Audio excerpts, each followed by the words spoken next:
नमस्कार दोस्तों, आपका स्वागत है ज्ञान रीति क्लासेस के अंदर।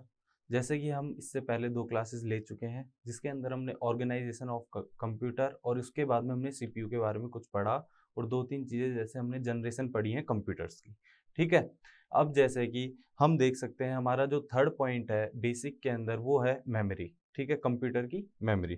तो दोस्तों स्टार्ट करने से पहले मैं थोड़ा-सा क्विक रिवीजन करूँगा आपका जो हमने पहले 2 क्लासेस के अंदर पढ़ा है। सबसे पहले हमने पढ़ा था ऑर्गेनाइजेशन ऑफ कंप्यूटर, उसके बाद में हमने पढ़ा है दोस्तों सीपीयू। सीपीयू के अंदर हमने दोस्तों क्या क्या पढ़ा है? सीपीयू के अंदर हमने 3 चीजें पढ़ी हैं, एएलयू दोस्तों और सीयू और रजिस्टर। ठीक है दोस्तों। अब एएलयू की फुल फॉर्म क्या है? Arithmetic logic unit. और सीयू की क्या है? कंट्रोल यूनिट और रजिस्टर। ठीक है? रजिस्टर में हमने 4-5 रजिस्टर पढ़े हैं जिनकी हमें बस फुल फॉर्म याद करनी है। ठीक है? और उसके बाद में दोस्तों हमने पढ़ी है इंस्ट्रक्शन साइकिल। क्या पढ़ी है दोस्तों? Instruction cycle. रिकॉल हो रहा होगा। ठीक है? जिसके अंदर क्या था दोस्तों, हम क्या करते हैं, सीपीयू कैसे काम करता है बार बार, तो क्या करता है, पहले फैच करेगा डाटा को, फिर उसे डिकोड करेगा दोस्तों, देन क्या करेगा, उसके बाद में एग्जीक्यूट करेगा दोस्तों। ठीक है? ये हमने पढ़ा था इंस्ट्रक्शन साइकिल में। इसके बाद में दोस्तों हमने पढ़ा था बस। बस क्या होती है दोस्तों? बस ऑर्गेनाइजेशन पढ़ा था हमने। ठीक है? उसके अंदर हमने क्या पढ़ा था दोस्तों कि बस 3 टाइप की होती है, एक एड्रेस बस होती है, एक आपकी डेटा बस होती है और थर्ड कौन सी होती है? कंट्रोल बस होती है। ठीक है? इसके अंदर मेन जो चीज थी याद करने की वो क्या थी कि जो आपकी बस है उसके अंदर जो डेटा बस है वो क्या है? बाई डायरेक्शनल है दोस्तों। ठीक है? इसके बाद में हमने स्टार्टिंग में ही क्या पढ़ा था? जनरेशन। क्या पढ़ा था दोस्तों लास्ट क्लास में? जनरेशन। हमें पता है कंप्यूटर की कितनी जनरेशन है दोस्तों? 5 जनरेशन है। कितनी जनरेशन है? 5 जनरेशन है। जिसके अंदर हमें क्या याद रखना था कि उसका कोर पार्ट कौन सा है। ठीक है दोस्तों? जैसे कि हमारा सबसे पहली जनरेशन थी, उसका कोर पार्ट क्या था दोस्तों? फर्स्ट जनरेशन का वो था वैक्यूम ट्यूब दोस्तों। ठीक है? और सेकंड क्या था दोस्तों? ट्रांजिस्टर। क्या था? ट्रांजिस्टर। थर्ड क्या थी दोस्तों? थर्ड में हमारे क्या था? थर्ड में क्या था? आईसी, इंटीग्रेटेड सर्किट दोस्तों। ठीक है? फिर हमने पढ़ा था फोर्थ जनरेशन और उसके अंदर एक बात याद करने की थी, उस टाइम फोर्थ जनरेशन के अंदर माइक्रो प्रोसेस का इन्वेंशन हुआ था, जैसे कि सीपीयू का। ठीक है? माइक्रो प्रोसेसर को और क्या बोलते हैं? सीपीयू। और क्या बोलते हैं? प्रोसेसर। और क्या बोलते हैं दोस्तों? एक वर्ड जो किसी को भी नहीं पता वो क्या था? Micro chip. क्या बनी थी? फोर्थ जनरेशन के अंदर जो कोर पार्ट था वो क्या था? वीएलएसआई। और इसके अंदर ही क्या हुआ था? माइक्रो प्रोसेसर इन्वेस्ट किया। ठीक है? इसके बाद में हमने फिफ्थ जो पढ़ा था, और दोस्तों जो माइक्रोचिप थी वो किससे बनती है? सिलिकॉन से। ठीक है? ये क्वेश्चन था। ठीक है? इसके बाद में जो फिफ्थ क्या थी? यूएलएसआई। ठीक है? और हमें इन सब की क्या याद करनी है? फुल फॉर्म याद करनी है। वीएलएसआई की फुल फॉर्म क्या है? Very large scale integration. ठीक है? और यूएलएसआई की क्या है दोस्तों? Ultra large scale integration. ठीक है? ये सब हमने बात करी थी। इसके बाद में मैंने थोड़ा बहुत आप लोगों को मेमोरी के बारे में बताया था कि सीपीयू जो है वो डायरेक्टली कौन कौन सी मेमोरी से कनेक्ट होता है, उसकी हमने एक साइकिल देखी थी। जैसे कि सबसे फर्स्ट क्या था दोस्तों? रजिस्टर। और रजिस्टर किसके अंदर होता है? सीपीयू के अंदर। ठीक है? सीपीयू के अंदर होता है। फिर इसके बाद में क्या था दोस्तों? कैसे मेमोरी। मेमोरी पढ़ने से पहले हमें इन सब सारी टर्म्स का पता होना चाहिए। टर्म्स याद होंगी तभी तो आगे जाके इजी होगा याद करना। क्या होता है दोस्तों? मेमोरी। कैसे मेमोरी। इसके बाद में क्या थी दोस्तों? कैसे मेमोरी के बाद में थी आपकी मेन मेमोरी। मेन मेमोरी को ही अपने क्या बोलते हैं दोस्तों? रैम बोलते हैं। क्या बोलते हैं? अपन क्या बोलते हैं? रैम बोलते हैं दोस्तों। ठीक है? मैं थोड़ा सा साइड में लिख देता हूँ वापस से। क्या थी? एक तो था रजिस्टर। ठीक है? इसके बाद में क्या था दोस्तों? कैसे मेमोरी। ठीक है? इसके बाद में क्या था दोस्तों? Main memory. ये हम पढ़ चुके हैं, एक बार रिवीजन कर रहे हैं क्योंकि हमें मेमोरी पढ़ना है। ठीक है? Main memory. इसके बाद में क्या थी दोस्तों? सेकेंडरी मेमोरी बोल दो। Secondary memory. ठीक है? हमें इसके अंदर क्या पता करना है कि जो सीपीयू है वो डायरेक्ट किससे कनेक्ट होता है, मतलब डायरेक्ट इन तीनों से कनेक्ट रहता है। ये हमने डायग्राम बना के देख लिया था। ठीक है? रजिस्टर तो जो होता है वो आपका सीपीयू के अंदर ही होता है। ठीक है? कैश मेमोरी मैंने आपको उस टाइम बताई थी। कैश मेमोरी कब काम आती है? जब कोई भी प्रोग्राम बार बार में सीपीयू जो यूज लेता है उसको स्टोर करने के काम में, ताकि उसको मेन मेमोरी तक ना जाना पड़े। ठीक है? और फिर मेन मेमोरी कौन सी थी आपकी? रैम। ठीक है दोस्तों? और सेकेंडरी मेमोरी। ठीक है? तो इन तीनों से तो डायरेक्टली कनेक्टेड रहता है आपका सीपीयू। लेकिन अगर उसे कोई प्रोग्राम या कोई फाइल सेकेंडरी मेमोरी से चाहिए तो वो सेकेंडरी मेमोरी से पहले किस में आएगी, मेन मेमोरी में। देन क्या करेगा सीपीयू, वहां से उस फाइल को लेगा। ठीक है, ये बात करी थी अपन ने। इसके बाद में अपन अपने टॉपिक स्टार्ट करते हैं दोस्तों, मेमोरी। आई होप आपको अभी तक जो रिवीजन कराया वो ढंग से समझ में आ गया होगा, क्योंकि अब यही वर्ड्स बार आगे चलने वाले हैं और ये टर्म्स हमें अपने दिमाग में बैठा लेनी है ताकि हम और टर्म्स को और इजीली समझ सकें। ठीक है, तो इसके अंदर देखो दोस्तों, ये हर किसी बच्चे को पता होता है ये वाला क्वेश्चन जो है, इसीलिए सबसे पहले क्वेश्चन डाला गया है, which of the following is volatile in nature, which of the following memory इनमें से कौन सी मेमोरी वॉलेटाइल है नेचर के अंदर। दोस्तों वॉलेटाइल का मतलब है, हिंदी में बोलते हैं इसे अस्थायी मेमोरी। ठीक है, क्या बोलते हैं दोस्तों, अस्थायी मेमोरी बोलते हैं। ठीक है, तो जैसे कि इसके अंदर आप ऑप्शन देख सकते हैं कौन कौन सा है। पीरोम, ये आपने फर्स्ट टाइम सुना होगा। ईपीरोम, ये भी आपने फर्स्ट टाइम ही सुना होगा। थर्ड है रैम, हम इतनी देर से रैम के बारे में तो बात ही कर रहे हैं दोस्तों। और फोर्थ क्या है इसके अंदर, फोर्थ है आपका स्टोरेज। स्टोरेज तो दोस्तों एक अलग ही कंसेप्ट है, स्टोरेज हम बात कर चुके हैं, स्टोरेज के बारे में बात कर चुके हैं। जैसे अपनी कोई फाइल होती है, उसे हम जब सेव करते हैं तो वो हार्ड डिस्क के अंदर क्या होती है, स्टोर, और उसे ही हम क्या बोलते हैं दोस्तों, बैकअप बोलते हैं। क्या बोलते हैं दोस्तों, बैकअप बोलते हैं। तो देखिए इसके अंदर जो वॉलेटाइल कौन सी है मेमोरी, इसके अंदर जो वॉलेटाइल है वो कौन सी है, रैम। वॉलेटाइल का मतलब क्या है दोस्तों, वॉलेटाइल का मतलब समझते हैं अब हम। वॉलेटाइल मतलब होता है जैसे कि आप कोई भी काम कर रहे हैं आपके कंप्यूटर के ऊपर, सिस्टम के ऊपर, उस टाइम वो फाइल जो होती है वो आपके रैम के अंदर होती है। अगर अचानक लाइट चली जाए, लाइट मतलब पावर सप्लाई कट हो जाए, तो जो आप फाइल पे काम कर रहे हैं अगर आपने वो सेव नहीं करी और फिर लाइट आती है और कंप्यूटर आपका ऑन होगा, तो आपके पास फाइल रहेगी या नहीं रहेगी, बताइए, रहेगी या नहीं रहेगी। तो नहीं रहेगी दोस्तों। आपको पता है, आप कोई भी काम कर रहे होते हैं, गेम खेल रहे होते हैं या कुछ भी कर रहे होते हैं XYZ, ठीक है, जब भी लाइट चली जाएगी तो आपका जो कंप्यूटर है वो वापस से शुरू से स्टार्ट होगा और जो आप काम कर रहे हैं वो वही खत्म हो जाएगा। आपको शुरू से फिर वापस से काम करना पड़ेगा अगर आपने उस फाइल को सेव नहीं किया है। तो वॉलेटाइल का मतलब यही है दोस्तों कि जब पावर कट हो जाए आपका, तो वो जो आपने जिसके ऊपर फाइल के ऊपर आप काम कर रहे हैं वो सेव रहेगा या नहीं रहेगा। ठीक है, तो ऐसा कौन सी है, रैम। रैम के अंदर ही आप काम करते हैं। रैम को और क्या बोलते हैं दोस्तों, रीड राइट मेमोरी। और क्या बोलते हैं रैम को, रीड राइट मेमोरी। ठीक है, मतलब आप इसी के अंदर रीड भी कर सकते हैं, कुछ चेंज करना हो तो उसके अंदर राइट भी कर सकते हैं। ठीक है, उसे क्या बोलते हैं, रैम बोलते हैं। अब दोस्तों अपन बात करते हैं smallest unit of memory. Memory की सबसे छोटी यूनिट क्या है, बिट। कल हमने बात करी थी इस बारे में, मेमोरी की यूनिट्स की। सबसे छोटी कौन सी थी, बिट। इसके बाद में कौन सी थी दोस्तों, इसके बाद में कौन सी थी, बाइट। इसके बाद में कौन सी थी दोस्तों, केबी। इसके बाद में दोस्तों एमबी। इसके बाद में दोस्तों जीबी। इसके बाद में टीबी, ऐसे। ठीक है, लेकिन हमने एक और बात करी थी, बिट और बाइट के बीच में एक और क्या आता है, अगर क्वेश्चन पूछ लेता है एग्जामिनर, निब्बल। कोई बताता नहीं है लेकिन निब्बल। ठीक है, हमने बात करी थी 1 बाइट के अंदर कितने बिट होती हैं, 8 बिट होती हैं दोस्तों। कितनी होती हैं, 8 बिट होती हैं। और 1 केबी के अंदर कितनी बाइट होती हैं दोस्तों, 1024 बाइट होती हैं।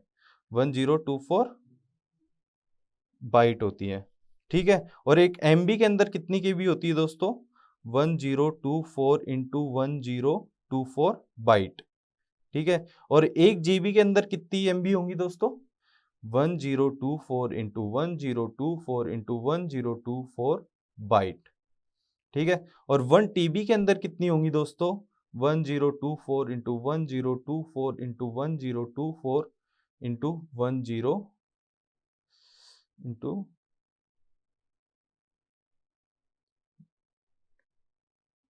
Into 1024 bytes. ये क्या है, बाइट्स हैं दोस्तों, बाइट।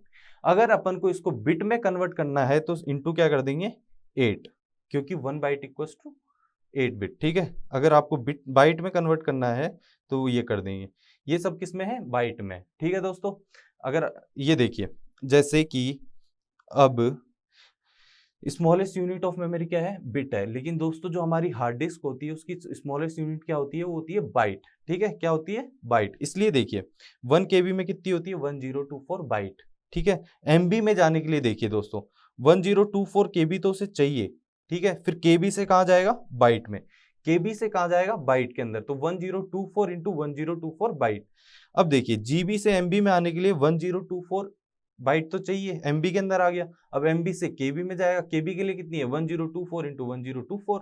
ठीक है, ऐसे ही आगे तक चलता रहता है। ठीक है, ये अपन बहुत अच्छे से पढ़ते हैं अगर आपके नंबर सिस्टम होता तो। उसके अंदर कन्वर्जन भी होती है, binary to decimal, decimal to hexadecimal और ऑक्टल।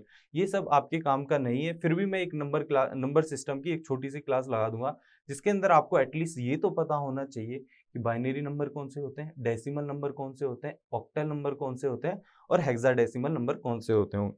ठीक है, और आई गेस आप सभी को पता भी होगा क्योंकि ये मैथ्स का भी टॉपिक है।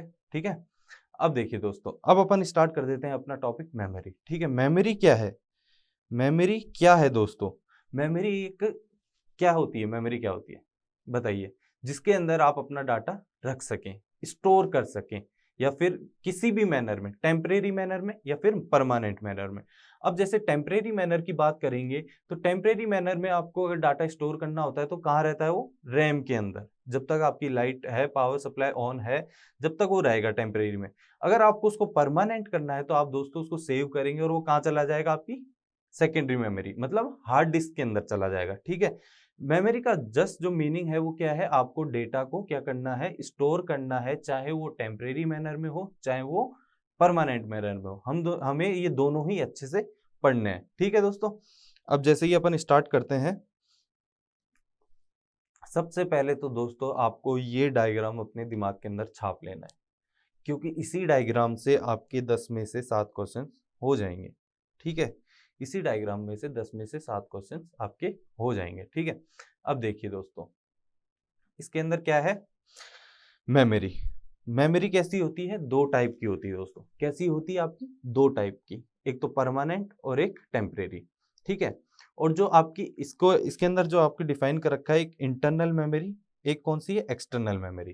ठीक है, एक है इंटरनल मेमोरी, एक है एक्सटर्नल मेमोरी।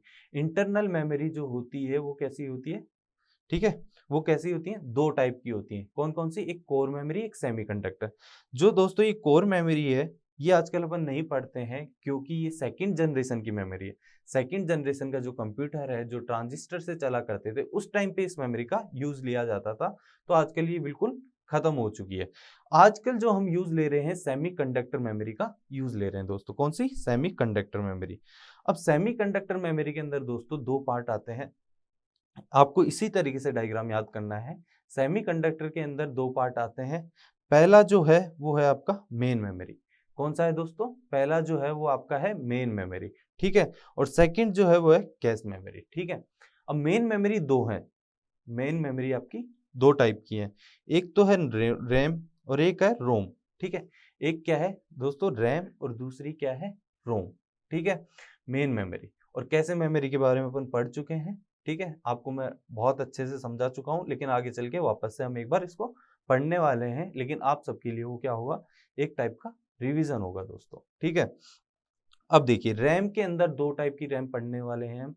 एक कौन सी है दोस्तों, एस रैम, और एक कौन सी है, डी रैम। आप लोगों को इनकी फुल फॉर्म भी याद करनी है। रैम की फुल फॉर्म क्या होती है, आई होप आप सभी को पता होगा, रैंडम एक्सेस मेमोरी होती है दोस्तों, है ना। और एस रैम की क्या होती है फुल फॉर्म दोस्तों, एस रैम की होती है स्टैटिक रैम। ठीक है, स्टैटिक रैम मतलब स्टैटिक रैंडम एक्सेस मेमोरी। और डी रैम की क्या होगी दोस्तों, डायनेमिक। डी का मतलब डायनेमिक और एस का मतलब स्टैटिक। ठीक है दोस्तों, ये आपको याद रखना है। क्या है, एस मतलब स्टैटिक और डी मतलब डायनेमिक। और इसको हम आगे जाके और अच्छे से पढ़ने वाले। ठीक है, ये किसकी बात हो गई, रैम की। रैम क्या है आपकी, वॉलेटाइल है। कैसी नेचर में, कैसी है, वॉलेटाइल। वॉलेटाइल का मतलब क्या है दोस्तों, अस्थायी मेमोरी है। कैसी है, अस्थायी। कैसी है, अस्थायी। अगर आपकी लाइट पावर कट ऑफ हो जाता है तो ये जो आप इसके ऊपर काम कर रहे हैं वो अपने आप इरेज हो जाएगा। ठीक है, अगर आपने उसे सेव नहीं किया। अगर आप उसको सेव कर लेंगे तो कहाँ चला जाएगा दोस्तों, आपकी सेकेंडरी मेमोरी के अंदर, जो कि आपकी होती है हार्ड डिस्क। ठीक है, अब इसके बाद में आती है दोस्तों रोम। क्या है दोस्तों? रोम। इसकी फुल फॉर्म क्या है? रीड ओनली मेमोरी दोस्तों। क्या है इसकी full form? Read only memory. देखिए दोस्तों, ये जो रोम है, ये मैन्युफैक्चरर जो होता है, जो अपना कंप्यूटर बनता है, उसी टाइम में इनबिल्ड आती है। किसके ऊपर और होती है? किसके ऊपर होती है दोस्तों? मदरबोर्ड के ऊपर। रैम भी कहाँ होती है? मदरबोर्ड के ऊपर होती है। रोम जो होती है दोस्तों, वो इनबिल्ड आती है, पहले से उसके अंदर प्रोग्राम होते हैं जो कि आपके कंप्यूटर को स्टार्ट करने के काम में आते हैं। जैसे कि एक बायोस और एक होता है प्री इंस्टॉल्ड प्रोग्राम्स आते हैं। जो खूब सारे प्रोग्राम्स होते हैं वो पहले से ही इसके अंदर ढाले जाते हैं। एक बूटिंग का प्रोग्राम होता है, जब आपका कंप्यूटर स्टार्ट होता है तो सबसे पहले बूटिंग होती है। वो प्रोग्राम भी किसके अंदर होता है? रोम के अंदर। ये आपका क्वेश्चन आता ही आता है, ठीक है। क्या होता है रोम के अंदर? क्या होती है? बूटिंग के प्रोग्राम होते हैं, ठीक है। अब रोम के भी दोस्तों इसके अंदर 3 पार्ट हो रहे हैं, पी रोम, ईपी रोम, डबल ईपी रोम, ठीक है। अब हमें इनकी भी फुल फॉर्म याद करनी है। पी रोम की फुल फॉर्म क्या होती है? प्रोग्रामेबल रैंडम एक्सेस वो रीड ओनली मेमोरी, ठीक है। Programmable read only memory. आगे चल के अपन इनको सबको अच्छे से डिटेल में पढ़ने वाले हैं, लेकिन मेरा प्रयास अभी ये है कि आप ये अभी समझ जाएं, ठीक है, आगे चल के, ताकि चीजें इजी होती जाएं, ठीक है। आगे चल के हमें बस थ्योरी ही पढ़नी है, जो समझाने का काम है अभी समझ लीजिए, ठीक है। पी रोम की फुल फॉर्म क्या है? Programmable read only memory. EPROM की मतलब क्या होती है दोस्तों? Erasable programmable read only memory. Double EP ROM की मतलब क्या होती है? डबल ईपी मतलब इलेक्ट्रिकली इरेजेबल प्रोग्रामेबल रोम, ठीक है दोस्तों। क्या है? इलेक्ट्रिकली इरेजेबल प्रोग्रामेबल रोम, ठीक है। तो इस वापस से हम एक बार देख लेते हैं इंटरनल मेमोरी को, क्योंकि आज जो हम पढ़ने वाले हैं दोस्तों, वो यही पार्ट पढ़ने वाले हैं। कौन सा? आपकी इंटरनल मेमोरी, ठीक है। क्या पढ़ने वाले हैं? इंटरनल मेमोरी, जो पहले से आपके किसके ऊपर है? मदरबोर्ड के ऊपर है। और किससे कनेक्ट, किसके जरिए कनेक्ट रहते हैं? सॉकेट से। किससे? सॉकेट से। और पोर्ट्स क्या होते हैं? सबको अच्छे से पता है, ठीक है। सॉकेट से जो कनेक्ट रहते हैं वो क्या है? रैम और रोम। रैम कैसी होती है आपकी? नेचर में कैसी होती है दोस्तों? वोलेटाइल। कैसी होती है? वोलेटाइल, ठीक है। और जो हिंदी वाले बच्चे हैं उन्हें भी वोलेटाइल ही पढ़ना पड़ेगा दोस्तों। ये जो की टर्म है, ये आपको इंग्लिश में ही याद करनी पड़ेगी, इंग्लिश में ही याद करनी पड़ेगी। रैम को भी इंग्लिश, हिंदी में भी रैम ही बोलते हैं दोस्तों। और इसकी फुल फॉर्म भी यही होती है, रैंडम एक्सेस मेमोरी, ठीक है। तो ये ध्यान रखिए, आपको की पॉइंट जो है वो आपको याद करने ही पड़ेंगे दोस्तों। डायरेक्ट क्वेश्चन आता है कौन सी वोलेटाइल है, कौन सी नॉन वोलेटाइल है, ठीक है। अब देखिए, ये कैसी है नेचर में? वॉलेटाइल। और रोम कैसी है? Non volatile. रोम कैसी होती है दोस्तों? Non volatile. नॉन वॉलेटाइल का मतलब क्या है? जब आपका पावर सप्लाई कट हो जाएगा, जो प्रोग्राम है इसके अंदर जो चल रहे हैं वो एज इट इज रहेंगे, एज इट इज ही रहेंगे, कुछ चेंज नहीं होगा। क्योंकि दोस्तों अपन काम रोम के अंदर नहीं करते, इसके अंदर तो प्री इंस्टॉल प्रोग्राम होते हैं। प्री इंस्टॉल प्रोग्राम होते हैं जो हमारे काम के नहीं होते हैं, जो सिस्टम के ही काम के होते हैं। उन्हें क्या बोलते हैं अपन? सिस्टम प्रोग्राम होते हैं। वो कौन से होते हैं? जो सिस्टम के काम आते हैं। रोम हमारे काम नहीं आती है, ठीक है। स्टार्ट करते हैं जब अपना कंप्यूटर, तो जो बूटिंग प्रोसेस होता है उसका प्रोग्राम भी किसके अंदर रहता है? रोम के अंदर। तो वो अगर आपका वो बंद हो गया, क्या बोलते हैं, पावर सप्लाई कट हो गया, तो भी वो काम करेगा ना अगली बार जब आप ऑन करेंगे, तो बूट तो होगा ही। लेकिन रैम के अंदर क्या होगा? रैम के अंदर जैसे आपने कोई पीपीटी बनाई, ठीक है, और उस पर आप काम कर रहे हैं और आपकी पावर सप्लाई कट हो जाती है, मतलब लाइट चली जाती है, तो जो आप काम कर रहे हैं और आपने उसको स्टोर नहीं किया है दोस्तों, तो वो पूरा का पूरा मिट जाएगा, आपको वापस से काम करना पड़ेगा, ठीक है। और हमें ये भी पता है अगर हमने उसे सेव कर दिया तो वो कहाँ जाएगा? एक्सटर्नल मेमोरी के अंदर, सेकेंडरी मेमोरी के अंदर वो काम आपका चला जाएगा, ठीक है। ये क्या है आपका आज का जो हम पढ़ने वाले हैं इंटरनल मेमोरी के बारे में, वो यही है, ठीक है। एक और बार हम वापस से रिवीजन करते हैं। मेमोरी को 2 पार्ट के अंदर बांटा गया है, किसमें? इंटरनल और एक्सटर्नल। आज हम जिसकी बात करने वाले हैं वो कौन सी है? Internal memory. इंटरनल मेमोरी में दोस्तों क्या है? Core memory. कोर मेमोरी जो सेकंड जनरेशन के कंप्यूटर में काम आया करती थी, उसका आज के दिनों में कोई ही काम नहीं है, ठीक है। जो मेन है वो कौन सी है? सेमीकंडक्टर।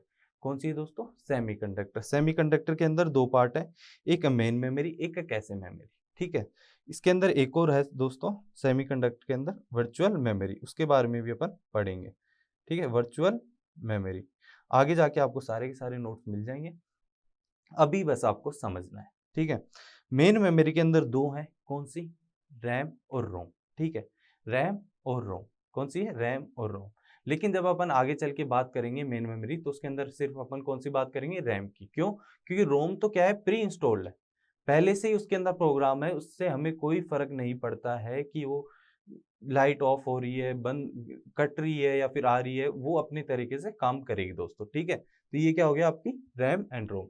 अब लेकिन अपन रैम के अंदर क्या पढ़ने वाले हैं, दो रैम पढ़ने वाले हैं, कौन सी, एस रैम और एक टी रैम। एस रैम की फुल फॉर्म क्या है, ये आपको याद रखनी है, स्टैटिक। क्या है, स्टैटिक। और डी रैम की क्या है फुल फॉर्म दोस्तों, डायनेमिक। क्या है, डायनेमिक। इन दोनों के बारे में डिफ्रेंसिएशन अपन को आगे चल के करना है, ठीक है।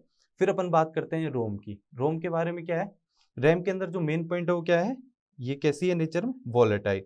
और रैम को ही क्या बोलते हैं, वो रीड राइट मेमोरी, क्या बोलते हैं, और क्या बोलते हैं इसको, रीड राइट मेमोरी भी इसे ही बोलते हैं, क्योंकि अपन जो काम करते हैं वो सारा किसके अंदर करते हैं, रैम के अंदर ही करते हैं, ठीक है। फिर आपकी कौन सी, रोम। रोम के अंदर अपन पढ़ने वाले हैं रोम, पी रोम, ईपी रोम और डबल ईपी रोम। और हमें इन सब की फुल फॉर्म बहुत अच्छे से याद करनी है, डायरेक्ट यही क्वेश्चन पूछे जाते हैं, ठीक है। ये तीनों पढ़ने हैं। और रोम के अंदर क्या है, रोम कैसी है, नॉन वॉलेटाइल।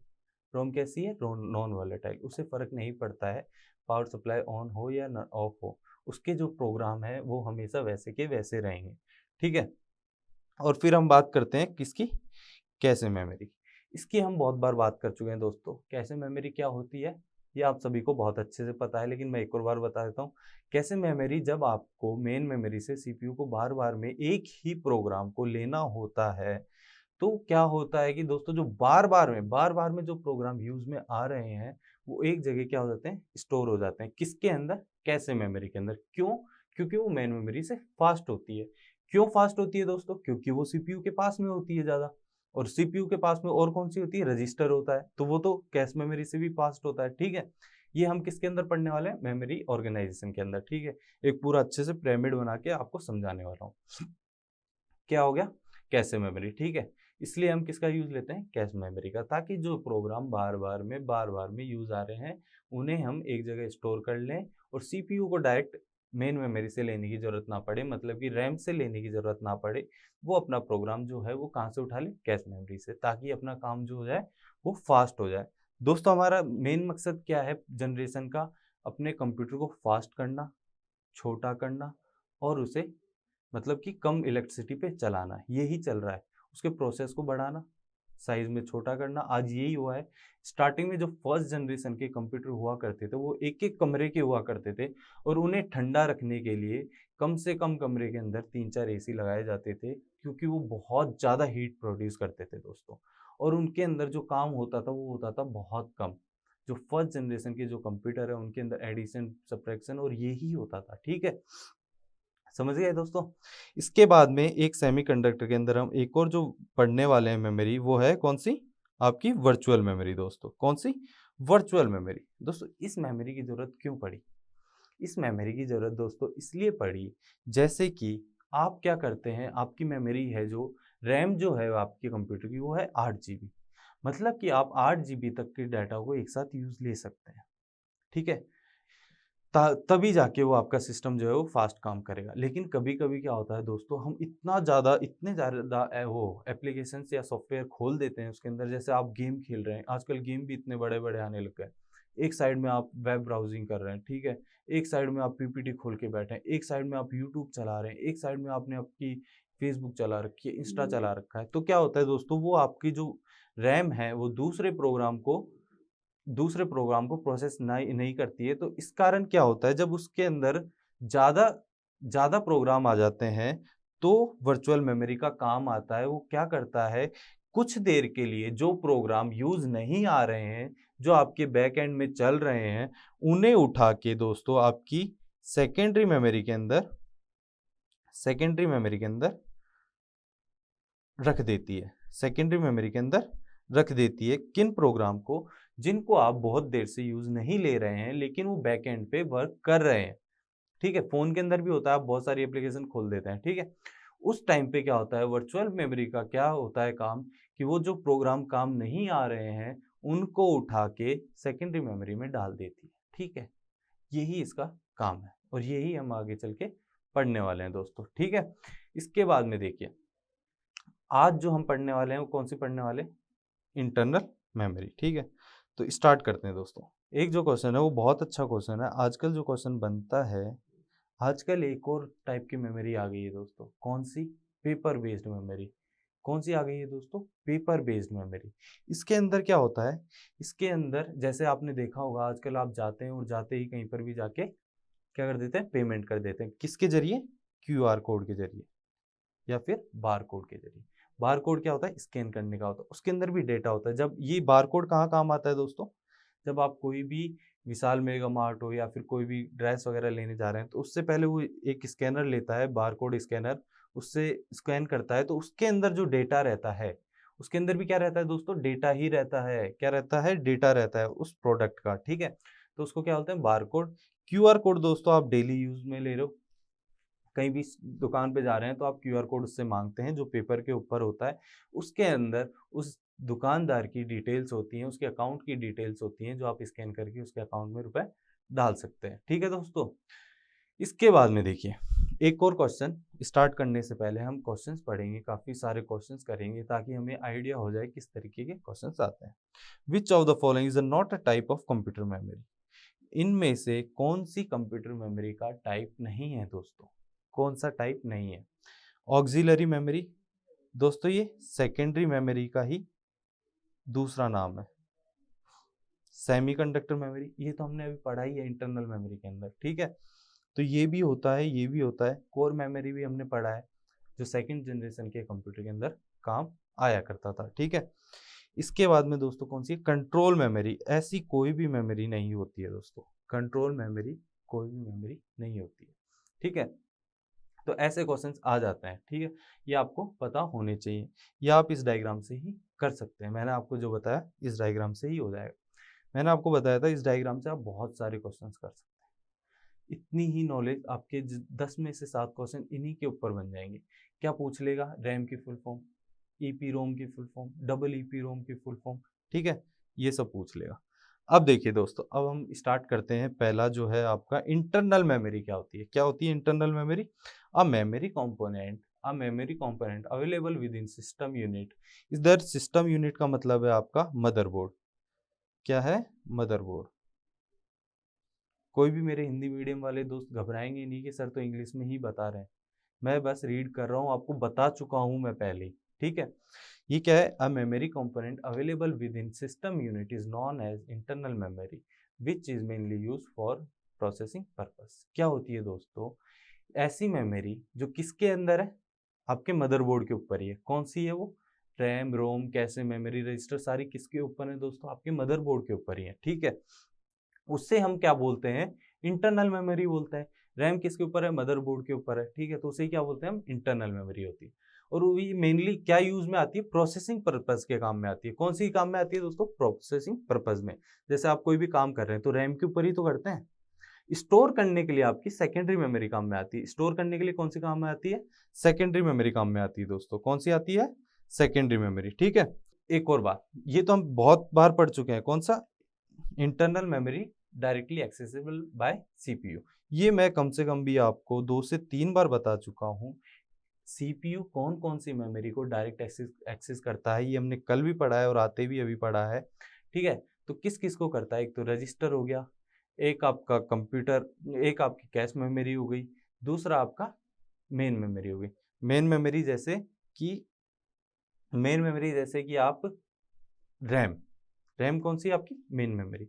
अब मैं जो मेन मेमोरी बोलूंगा वो कौन सी होगी, आपकी रैम की बात करूंगा मैं। ठीक है, तो डायरेक्ट कंप्यूटर सीपीयू किस किस को एक्सेस करता है, रजिस्टर, वो तो सीपीयू के अंदर ही होती है। कैश मेमोरी जो रैम और सीपीयू के बीच में होती है, और मेन मेमोरी जो आपकी रैम है। ठीक है, इनको क्या करता है, डायरेक्ट एक्सेस करता है। कौन, आपका सीपीयू। ठीक है दोस्तों, अब बात करते हैं semiconductor memory. Semiconductor memory, it is a memory which is made up of semiconductor. Third generation के जो कंप्यूटर है उसका कोर जो पार्ट था वो क्या था, इंटीग्रेटेड सर्किट। ठीक है, क्या है, इंटीग्रेटेड सर्किट। जो ये मेमोरी है वो किससे बनी हुई होती है, सेमीकंडक्टर से बनी होती है दोस्तों। किससे, सेमीकंडक्टर से। ठीक है, इसलिए इसे क्या बोलते हैं, सेमीकंडक्टर मेमोरी।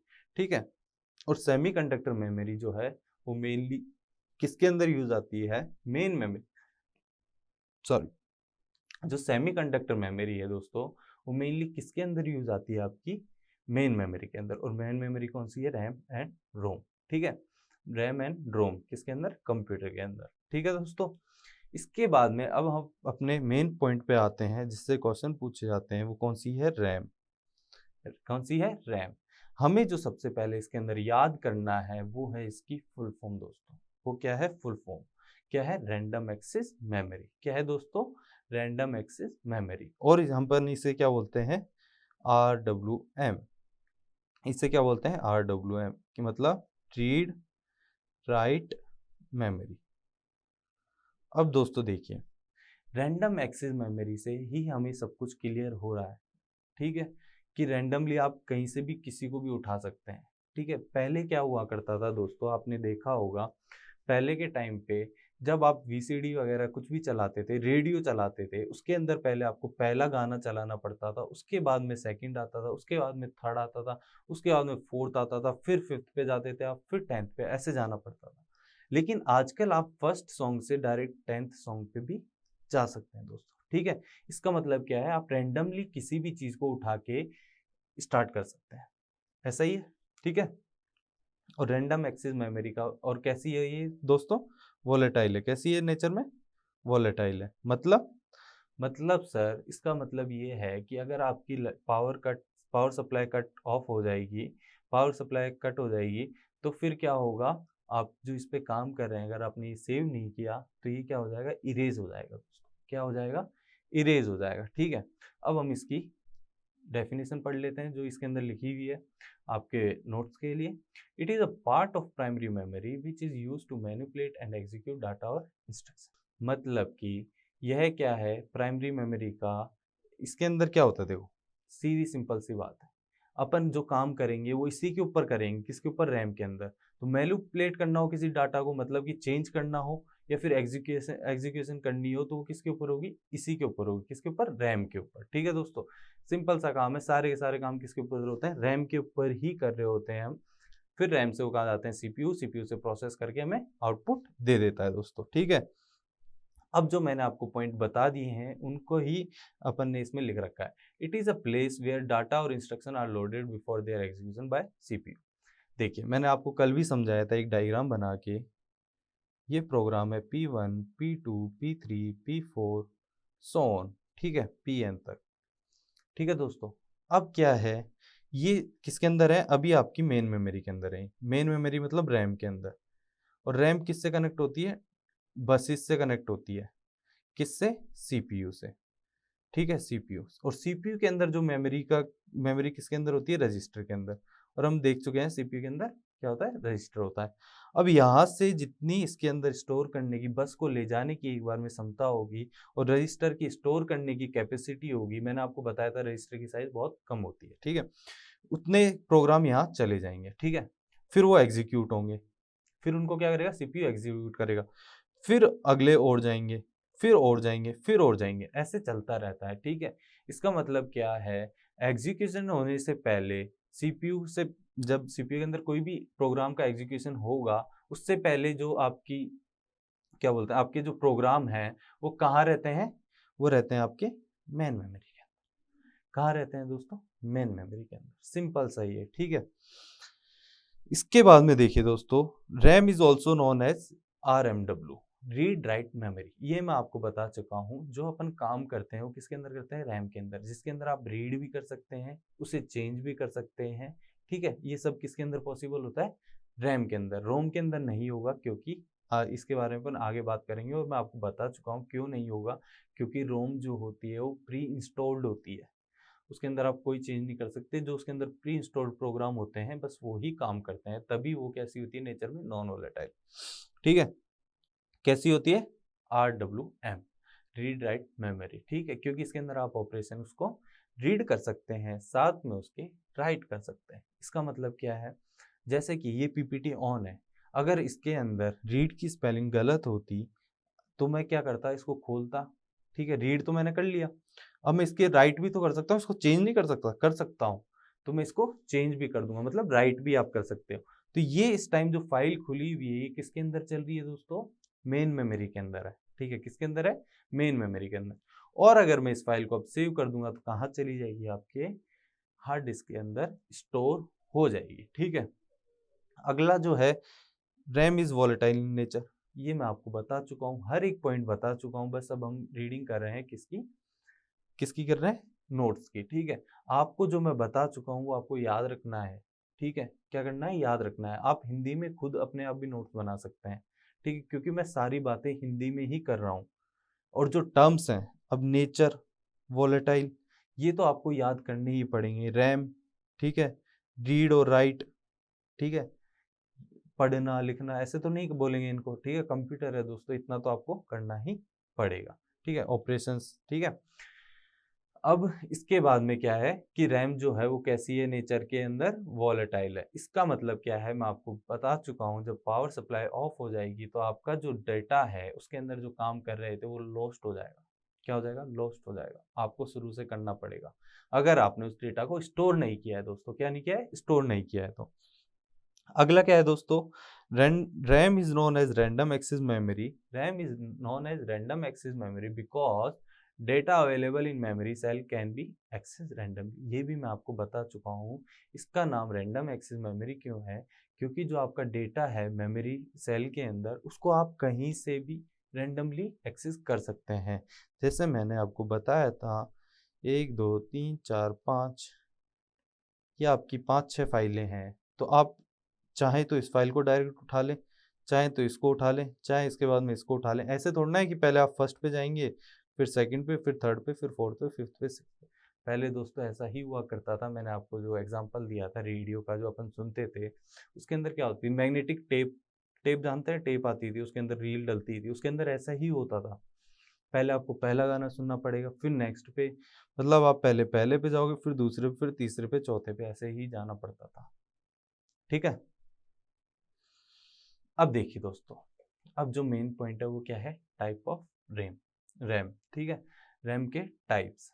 इसके अंदर से क्वेश्चन जो आता है वो मेन क्वेश्चन क्या है वो मैं आपको बताने वाला हूँ। ठीक है, पहली बात तो क्या याद करनी है आपको, एस रैम की फुल फॉर्म, जो क्या है, static random access memory. Second क्या है, D RAM, dynamic random access memory दोस्तों। ठीक है, अब देखिए जो एस आर एम है, ठीक है, ये क्या है, एक तरीके की रैम ही है, दोनों रैम है। ठीक है, इसके अंदर क्या होता है लेकिन दोस्तों, 4 से 6 ट्रांजिस्टर लगाए जाते हैं। ठीक है, जो डाटा को पावर सप्लाई ऑन तक ही रख सकते हैं, यही होता है। ठीक है, यही किसके अंदर होता है, डायनेमिक रैम के अंदर। लेकिन दोस्तों इसके अंदर क्या दिक्कत है, डायनेमिक रैम के अंदर क्या दिक्कत है, इसके अंदर अपन को बार बार में उसे रिफ्रेश करना पड़ता है, टाइम टू टाइम उसे रिफ्रेश करना पड़ता है। टाइम टू टाइम क्या करना पड़ता है, रिफ्रेश करना पड़ता है। एस रैम को हमें रिफ्रेश नहीं करना पड़ता। इट्स मीन कि जो एस रैम है वो डी रैम से ज़्यादा महंगी भी होगी और उससे ज़्यादा फास्ट भी होगी दोस्तों, क्योंकि उसके अंदर रिफ्रेश करने की कोई ज़रूरत नहीं है। ठीक है, कोई भी क्या है, ज़रूरत नहीं है। और महंगी क्यों होगी, जो चीज़ फास्ट होगी वो महंगी होगी दोस्तों। ठीक है, अब देखिए सेकंड पॉइंट किसका क्या है, it is faster and costlier then D RAM. ये फास्ट है किससे, डी रैम से, और ज़्यादा महंगी भी किससे है, डी रैम से। लेकिन एस रैम जो है वो चीपर है किससे, एस रैम से, और क्या है, स्लोअर भी है। ठीक है, अब जो इसका जो मेन पॉइंट है आपको याद करने का वो ये है दोस्तों, सर ठीक है एस रैम और डी रैम तो ठीक है, लेकिन एस रैम का अपन किस चीज़ में काम लेते हैं, एस रैम का दोस्तों अपन जो काम लेते हैं वो लेते हैं किसमें, कैश मेमोरी के अंदर दोस्तों। कैश मेमोरी के अंदर मैंने आपको बताया था कैश मेमोरी फास्ट होती है किससे, आपके रैम से। किससे फास्ट होती है, रैम से। तो सर प्राइमरी मेमोरी जो है आपकी रैम, उसके अंदर किसका यूज लेते हैं, उसके अंदर डी रैम का यूज लेते हैं। डायरेक्ट क्वेश्चन आता है दोस्तों, स्टैटिक रैम का यूज क्यों, कौन से रैम, ये कौन सी रैम के, कौन सी मेमोरी के अंदर यूज लिया जाता है, कैश मेमोरी, रजिस्टर, या फिर रैम, या फिर रोम। डायरेक्ट क्वेश्चन आता है और बहुत बार पूछा जाने वाला क्वेश्चन है, क्योंकि बहुत अच्छा क्वेश्चन है दोस्तों ये।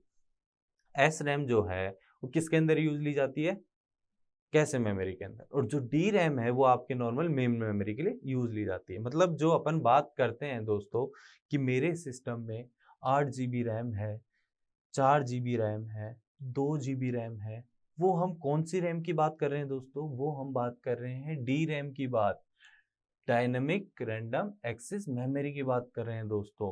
किसकी बात कर रहे हैं? डायनेमिक रैंडम एक्सेस मेमोरी की। ठीक है, इसका मतलब क्या है, जो हमारी रैम जो है वो इसलिए तो वो सस्ती आ जाती है।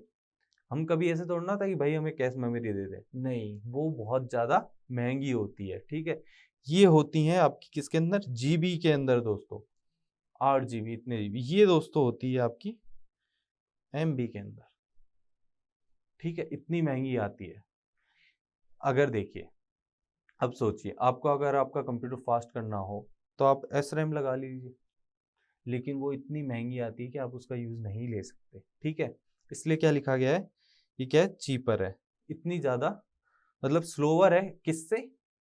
एस रैम से। ठीक है, जितना हमारा काम चल जाए उतनी सही है ये। ठीक है, इसलिए अपन के इसका यूज लेते हैं अपनी रैम मेन मेमोरी के अंदर, डी रैम का। ठीक है दोस्तों, अब इसका जो अगला जो है point, S RAM capacity is very less than D RAM. S RAM की जो कैपेसिटी है दोस्तों वो बहुत कम है as compare to D RAM. ये हमें पता है, क्यों? क्योंकि इससे बहुत ज़्यादा महंगी है। ठीक है, और डी रैम जो है वो बहुत ज़्यादा सस्ती है, किससे? एस रैम से। इसलिए हम किसके अंदर, मेन मेमोरी के अंदर डी रैम का यूज़ लेते हैं। जो हम बात करते हैं मेरे कंप्यूटर के अंदर इतनी जीबी रैम है, वो कौन सी होती है? डी रैम होती है। आपको जो इसके अंदर मेन पॉइंट जो याद रखना है वो क्या याद रखना है? अगर आपका क्वेश्चन आ जाता है कैश मेमोरी के अंदर कौन सी रैम का यूज होता है, तो क्या लिखेंगे? स्टैटिक, स्टैटिक रैम का। ठीक है, और उल्टा क्वेश्चन आ जाए स्टैटिक रैम के अंदर कौन सी मेमोरी का यूज होता है, तो कौन सा? रैम का। और ये भी पूछ सकता है कि आपकी जो मेन मेमोरी है उसके अंदर कौन सी रैम का यूज होता है, तो कौन सी है दोस्तों? D RAM. और डी रैम की फुल फॉर्म क्या है? Dynamic RAM. ठीक है, अब दोस्तों ये अपन बात कर चुके हैं किसकी? रैम की।